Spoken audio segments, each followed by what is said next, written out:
Welcome to Full Court Football 24. I'm James Helder. With me, I've got former Premier League star and Republic of Ireland international, none other than Stephen Reid. Great to have you here, Steve. How are you? Yeah, not too bad. Good to see you. Good to see you. I mean, let's talk a little bit. I want to go way back now. I want to talk about the pre-academy days before signing for Millwall. A little insight to how your career started out. First of all, it's just enjoyment, just a love of the game. Had an older brother around Stevie's age, good friend of both of ours, and just used to be playing on the street football. Lived in a little close in Kingston, and it was just that, playing against older kids, bigger kids, and that's where I learnt how to play the game. You know, I've spoke to a few Premier League players during a recent pro licence study that I've been doing, and it's the same. Our generation of player pretty much learnt to play on the streets, literally jumpers for goalposts. That's how you learn about your skills and how to adapt to different age groups, different sizes. Got my older brother and his mates kicking me up in the air, so it sort of toughens you up a little bit. Now, you joined the Millwall Academy at age 11. What was it like, that feeling when you knew you'd been selected to go and play for Millwall and have a chance of coming through their ranks? Well, it was kind of later then than it is now. You know, now you've got 5-6-year-olds starting at professional clubs and training, but then it was just played for my Sunday team, played Little League football on a Saturday in Kingston, played for the school. Then I got scouted by Millwall, and it's trained once a week. And that was pretty much up till 15, 16 years old. Still only one session a week, local centre of excellence, but the feeling of actually signing for a club, and that could be a potential route into a working life in playing football was just, that's what it was all about. You know, to have a job that was playing football and making a living from that, it was just a thing of dreams really at that age. What was it like when you was handed your first YTS? What did you feel inside, and did you think, God, I've made it here, I'm actually doing it? No, first thing I remember sort of looking at was that the excitement in actually starting full-time. Although it was a YTS, £42.50 a week it was. Used to get 3 trains across London to get in every day, a bus and 3 trains each way. So there's a couple of us that used to do that. But I was just looking forward to starting full-time, cleaning professional players' football boots, and just being in and around it. Didn't think about 5-10 years down the line or this could be a career. It was just still the love of the game. It was just being involved in that and hopefully learning from the older YTS lads and just being in that environment. It was just, although it was only £42.50 a week, it was doing that. That became a route into a career, but I weren't thinking that far ahead. It was still just the love of the game. What was it like when you got your professional contract then? I mean, you knew you're in and around the first team. Yeah. No doubt it's a big chance for yourself. You've got your moment. Nothing, as you say, nothing's guaranteed. What was it like at that moment when you'd first handed your professional contract? It was unbelievable. My first year YTS at Millwall was 16. Got into the England under-16s at that age. And then on your 17th birthday, you can sign your first professional contract. So Billy Bonds called me up to the office. He was the manager at the time. So Ex-West Ham legend as well. Yeah, recently, actually, last weekend, saw he got a stand named after him and hopefully catch up with him. So he learnt so much from him, I can't remember training sessions or anything like that, but just behaviour, you know, all the, I'd probably say old school values now, but values that I still work towards now, you know, honesty and commitment and bravery and all of those types of things. Learnt so much in that regard from him. So he calls me up to the office 2 weeks before my 17th birthday. This is going to be your first pro contract.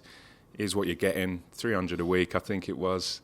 So just said, absolutely buzzing. Can I just go home and speak to my mum and dad about it? And that was it. It was done. It wasn't now, as it is now, probably 2 or 3 agents at 16, 15 years. No, 16 now. It is. You can only sign with an agent when you're 16. But they're getting involved at such a young age now. Then it was, this is what you're getting.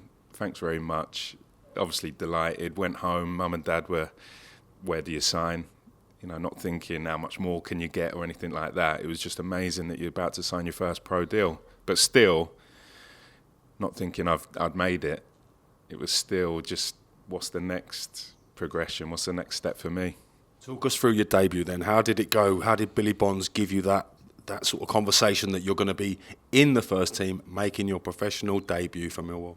It was last game of the 97-98 season. Sort of the season had fizzled out a little bit. The team weren't doing great. So it was myself and Tim Cahill, I think, actually started that game. So we made our debuts in the same game, last game of the season. Wasn't for me, but a bit of a meaningless game for the club because the season was kind of done and dusted. But for me, it was the biggest game in the world, and just remember the nerves, the buzz. You're alongside senior pros who were brilliant. My whole time when I was Millwall as a 16, 17-year-old, the senior lads were really good with me. You know, they sort of liked the players that they could see had a little bit of ability, but also the hard work and the commitment and the heart to have a career in the game. So really supportive tips from the senior players, learning a lot from those guys. And it was only 20 minutes at the end of the game. After 10 minutes, there was a pitch invasion. There's a pitch invasion, 10 minutes to go. So that kind of ruined my moment a little bit, but it didn't really, because I made a league appearance. You know, it was an amazing feeling.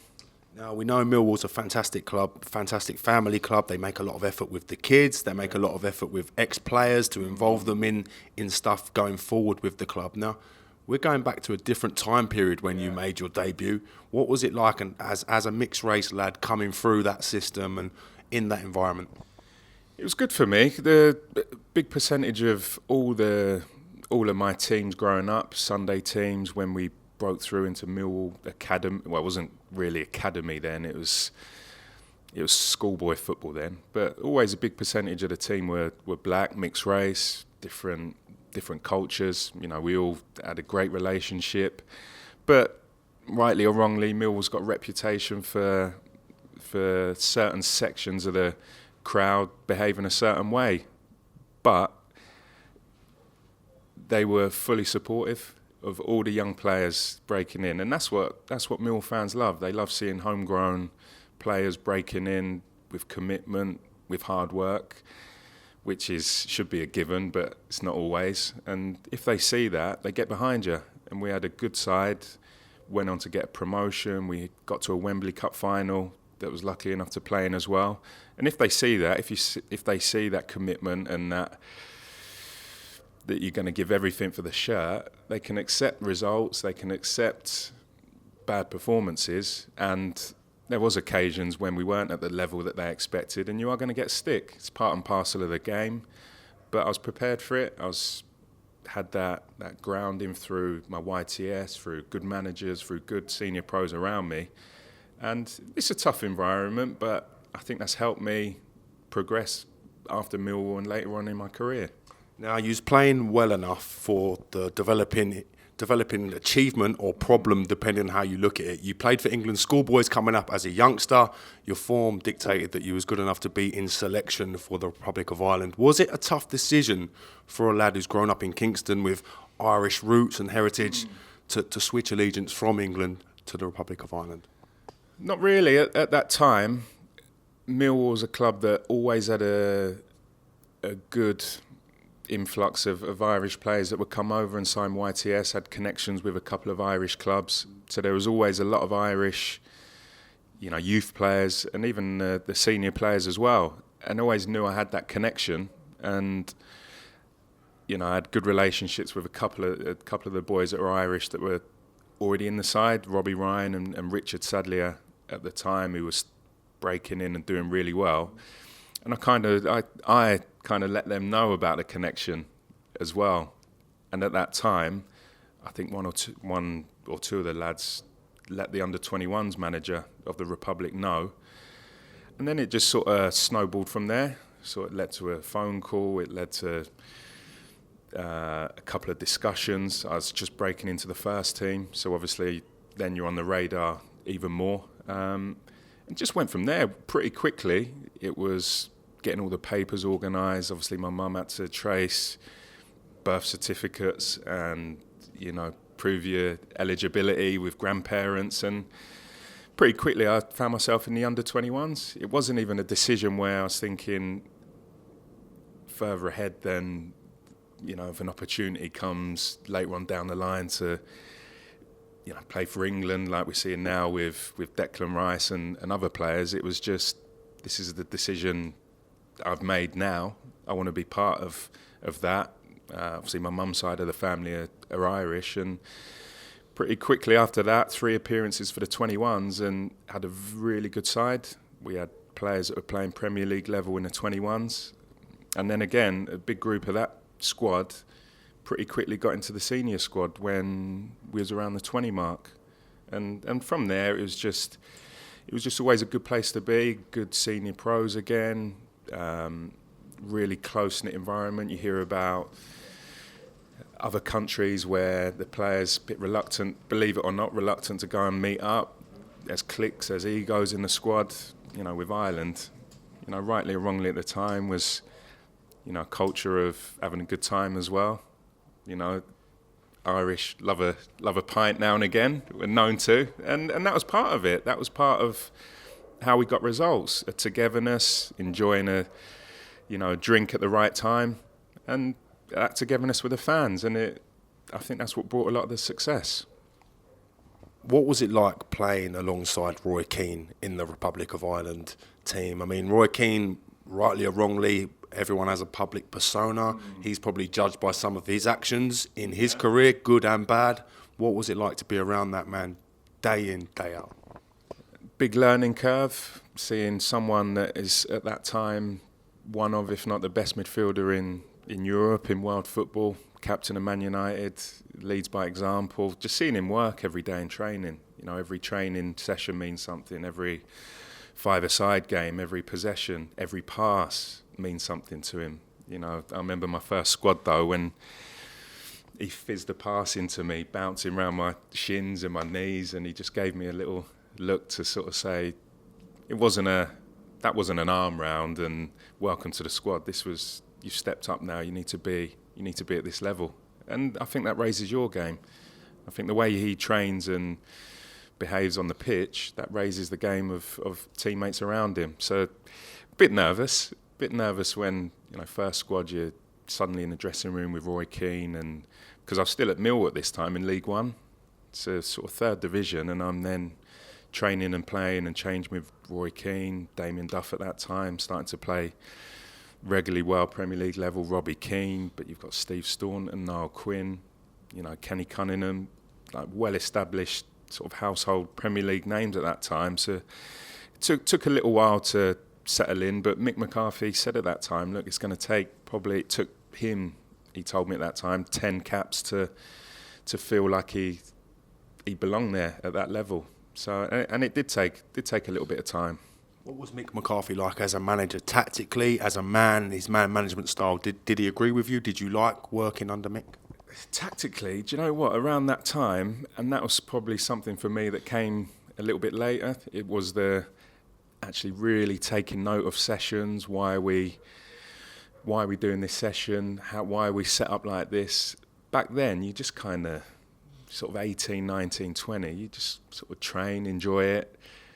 Back then probably wasn't as much tactical training as there is now. Obviously, international football, you go away, only train 2 or 3 times, and then you've got the game. So you've got really, really small amount of time to prepare for the game. So it's really a case of getting the squad in, enjoying it, making it enjoyable.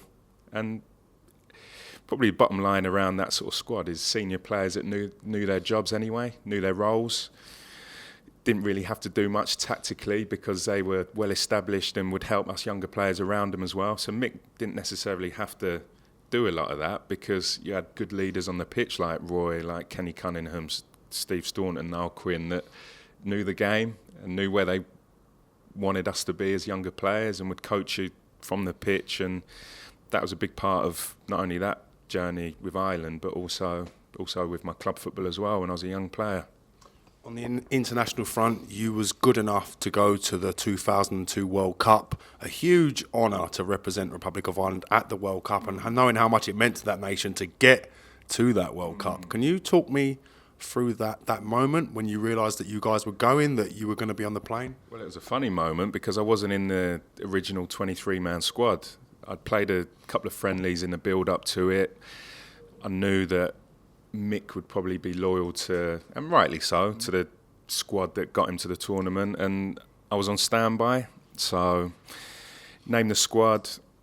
You know, I booked holiday with the missus, my wife now. Where did you go to book, just out of interest? Can you remember? Probably in, I don't know, Thomas Cook in Kingston High Street or something. I don't know, one of them ones, or holiday brochure. That's so we got it booked. Wasn't in the squad. So phone was turned off. We leave the house. Brother's dropping me at Gatwick. Me and the missus. So I turn my phone on. We get to about Tolworth, I think. So we're driving to the airport. Turn my phone on. There's a message from Mick. Mark Kennedy's got injured the night before. Can you come, you know, on standby? Can you come and meet up with the squad later on today? So I look behind, the missus is giving it that one, just carry on. And but obviously, that was the moment. So I wasn't in the original squad. That was the moment I got into the squad. So my brother turns round, we drive home, and then I fly to Dublin that night, play Nigeria in a friendly the next day, score in that game, and then we fly out to Saipan a couple of days later. So it was a bit of a strange couple of days, but you're going to the World Cup, biggest football tournament in the world, and it was at that stage as well, still League One with Millwall as well. So a huge step up, and yeah, incredible feeling. Does that pretty much sum football up, the fact you can work your whole career and you're dependent on going on that plane on an injury in training to someone like Mark Kennedy, where it can just happen like that, just a quick switch and everything can change? Yeah, but that's football. That's how a lot of these things happen. Most young players these days, you kind of get in by default. Someone gets injured, an illness, you get your chance and you've got to take it. It's very rarely straightforward path. It's always can be a setback for someone else, and you get your chance and you've got to take it. I mean, when I was at Palace, obviously fast forwarding quite a bit, but Palace last season had a couple of injuries. Aaron Bissaka gets his opportunity. Yeah. You know, not sure, you know, at that stage in his career whether he's ready or not, but gets thrown in and he flies. And now he's probably one of the best right backs in the Premier League, all through someone getting injured, and you've got to take it, and that's football. When the opportunity comes, you need to be ready to take it, and as a young player, that's often the case. Let's roll back the clock again into memory lane. You've obviously put in some great performances. You've earned that big move, if you like, that chance to test yourself against the best in the Premier League with the shape of Blackburn Rovers. Was it a hard decision for you to choose to leave Millwall after so long, 11 years at the club, coming through the academy system? Was it a tough choice for you to go, I need to think of myself here? Probably wasn't a tough decision. I think over that last, probably previous 18 months, there'd been a bit of speculation about, you know, myself, Tim Cahill, Paul Eiffel at the time, sort of good group of young players coming through.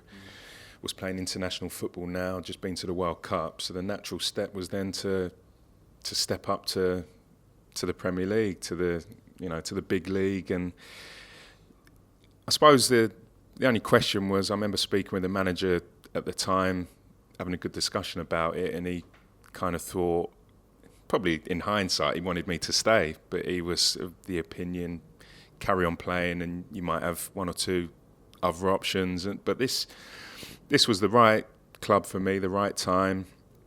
Blackburn had just finished 6th in the Premier League and went up to have a look at the training ground, the stadium. Obviously had won the Premier League 10 years or so before that, and it was the right time. It was tough. Did take me a while to settle in. The day before, I'm in the dressing room with the Millwall boys, and sometimes I've banter with a few of them about this. But the next day, I was at Blackburn changing next to Andy Cole, Dwight York, Graham Souness is the manager, Brad Friedel, Gary Flitcroft, Damien Duff had just been sold. I'd gone in to big pressure, and it probably took me a year to 18 months to felt feel like I belonged at that level. Being totally honest, it was a real struggle that first year in going from, without being disrespectful to Millwall and the club, going to a bigger club, Premier League, brings with it pressures, away from home for the first time. And at that stage, there's no player liaison officers, no one looking after you, and it's kind of sign, on you go. What was Graham Souness like to work with? What was he like to play under? Was he a good motivator? Did he suit your style of sort of thinking, your temperament? Big character, big charisma. You know when he walks in the room, he's got that presence about him. He likes leaders. He likes experienced teams at that time that kind of knew the game and had an understanding of the game. I just, in a way, there's a little bit of regret there that it did take me that time, because by the time I felt like I was doing well at that level and fully established myself as a Premier League player, I was probably 2 managers in by then. Yeah. So didn't really get the chance to show what I could do at that time. And, that's a little bit of a, despite playing 10, 12 years in the Premier League, bit of a regret there that did take me that little bit of time to show him what I could do, because there'd been that speculation for a few months. He obviously really wanted me at the club, but never quite hit the heights while he was there, unfortunately. The things change dramatically when a new manager comes in. Say, for instance, at Blackburn Rovers, when Souness left and Mark Hughes come in. Would there be a whole new team of backroom staff? Would there be a whole new sort of philosophy at the club, or was it a case of the old man? It would take a long time to get the old manager's way of thinking out of the sort of club surroundings. I think it depends on the club. A lot of clubs now will have their philosophy at the club and appoint their manager accordingly. Yeah. So the manager almost needs to buy into. I remember Swansea not started it, but they developed a way of playing. I think it was Paulo Sousa and Brendan Rodgers. They wanted to play, open football, playing out from the back, and that was going to be the philosophy of the club. At that point, and still happens now, sometimes everyone goes, all the staff, and a whole new staff come in. Sometimes the manager can only bring 1 or 2 with him.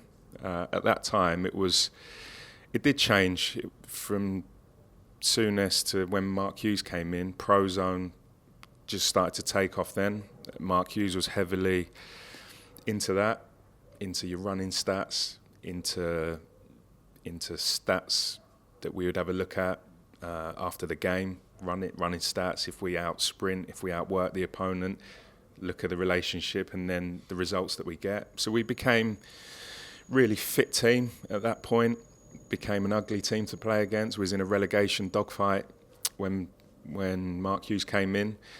So we found a way of upsetting opponents, getting into the big boys, your Chelseas, and there was one game when we played Chelsea where, there was a bit of a media storm in how we played, how physical we were at that time, but, it was effective, got us into the position that we needed to be in, and then after that, we developed a way of playing, had good players. He kind of changed the dynamic of the squad. Got rid of sort of more senior players and wanted a more athletic, more dynamic team. And he showed me that trust and belief. Pretty soon after he came in, it was pretty clear that I was going to be a big part of his plans, and that gave me the confidence then to kick on and have a couple of really good, probably my best season as a player was when we finished 6th in the league under Mark Hughes, and that was the confidence that he gave me and his staff. Do you think you took to that style of training, even by your own admittance, of liking a night out, having that Irish roots, growing up in South London? Everyone knows you're going to like a dance hall somewhere. I mean, did it affect you personally, or did you think you needed that change, that transition when Mark Hughes came in? He did make changes in the squad where maybe we did have a culture at that time of going out, of maybe enjoying a night out, and a few moved on. A few players moved on. We became fitter. Training was more intense. You couldn't go out on I don't know, a midweek night when you knew you was going to be getting run pretty hard during the week. Yeah. You know, on a Saturday, if we're going to outwork opponents, if we're going to outrun opponents, you need to be. That's when the game, especially Premier League level, became, with Pro Zone, with your physical stats, players became more athletic. The distances started to go through the roof and became a bit more professional. Being totally honest, yeah. I want to talk about some of the goals you've scored. Bearing in mind, you've only got 9 Premier League goals more than me, so I don't want to go too. I'm not. Listen, I don't want to bring it up, but there's one goal in particular of yours that everybody talks about. I'd like to get your sort of take on it. Yeah, but that moment, that was more than a goal for me. That was probably the moment where everything kind of fell into place. I felt confident. Felt like I was becoming a big part of the team, playing week in, week out in centre midfield in the Premier League. We finished 6th in the league. So that goal, you know, I do like showing it to a few people. What do you remember about it? What do you actually remember about it? New Year's Day, I think it was. All the family were up, Wigan away. So Mum, Dad was there, which made it a bit more special. So yeah, everyone was there. And it was just one of them moments. Ball came to the edge of the box and just one of them clean strikes that you hardly feel the ball touch your foot. And until I actually saw it back, you don't realise, you know, how well you connected with it. But yeah, that for me was more than just a goal. That gave me the belief and the confidence even more to become a proper Premier League player.